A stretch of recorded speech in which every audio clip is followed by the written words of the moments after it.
let's say you want to create a web page. First, you'll need a web server, then you'll need a domain name to reach that server.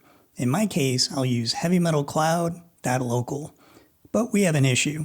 Hackers sitting in the middle can view all the traffic in clear text.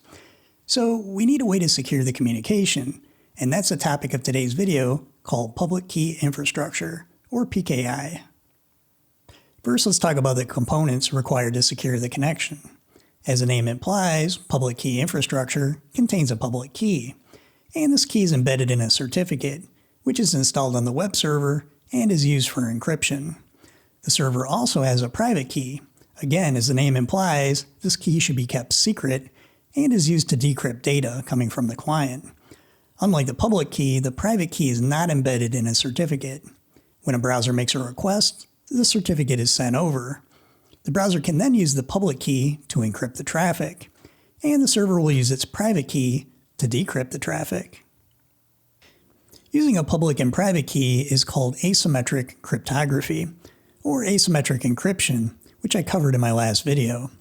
So you might be thinking that all traffic is encrypted using public and private keys, but that's not the case. You see, asymmetric encryption has some limits, and it isn't very efficient.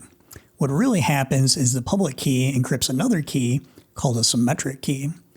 Once that key is decrypted by the server, then the whole encryption process converts from asymmetric encryption to symmetric encryption, where symmetric encryption uses a single key to encrypt and decrypt.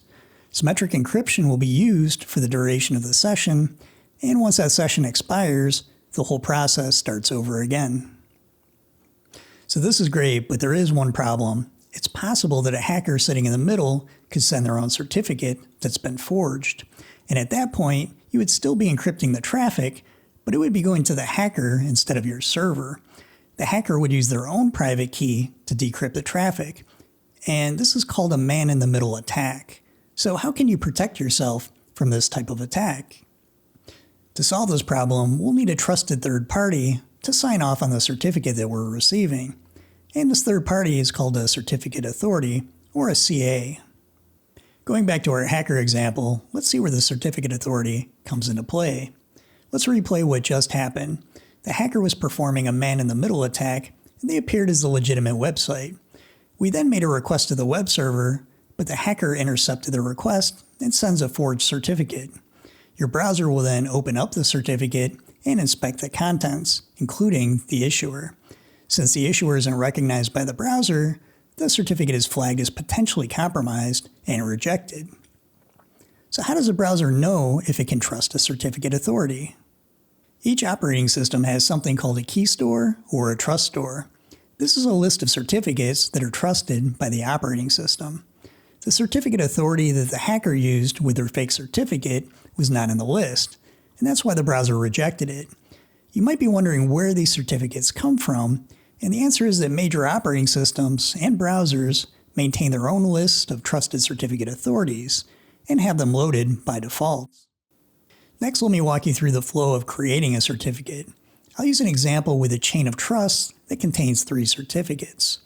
Number 1, a self-signed certificate authority, and this is also called a root certificate. Number 2, an intermediate, also called a subordinate cert, and number 3, a leaf certificate. Each of these certificates will also have their own private keys for decryption. So let me explain the order.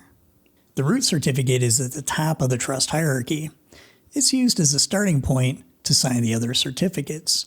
Now, if we're creating our own root certificate, it's really important that we load it in the operating system's trust store, which we just talked about in the previous section. Otherwise, our browser will think we're accessing a compromised web page. The intermediate or subordinate cert allows us to create the leaf certs while keeping the root CA cert offline and safe. So why is this important? You see, if the CA cert is compromised in any way, you have to revoke all the certs that are underneath it. You also have to issue a new CA cert, and that means that all the operating systems and browsers in the world would have to update their trust stores with the new cert. So it's very important to keep those certs safe. Finally, the leaf cert will contain the domain name that we want to protect. For example, heavymetalcloud.local.